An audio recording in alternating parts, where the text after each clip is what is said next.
मुलुक र जनताप्रति पूर्ण वफादार रही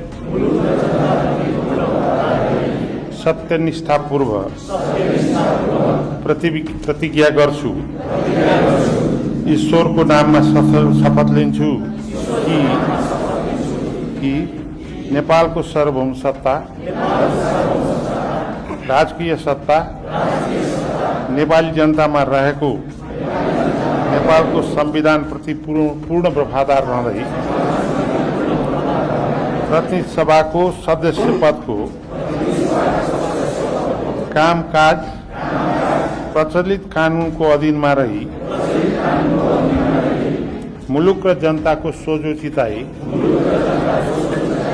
कसैको डर नमानी पक्षपात नगरी पूर्वाग्रह वा खराब भावना नलिई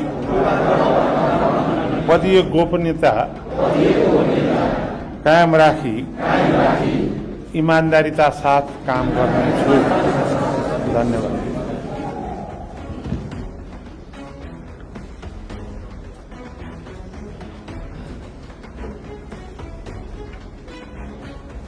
प्रतिनिधि सभाका मान्य सदस्यहरूलाई शपथ गराइदिनु भएकोमा मान्य ज्येष्ठ सदस्यज्यू र शपथ लिनुभएकोमा सबै मान्य सदस्यज्यूहरूप्रति आभार प्रकट गर्दछु।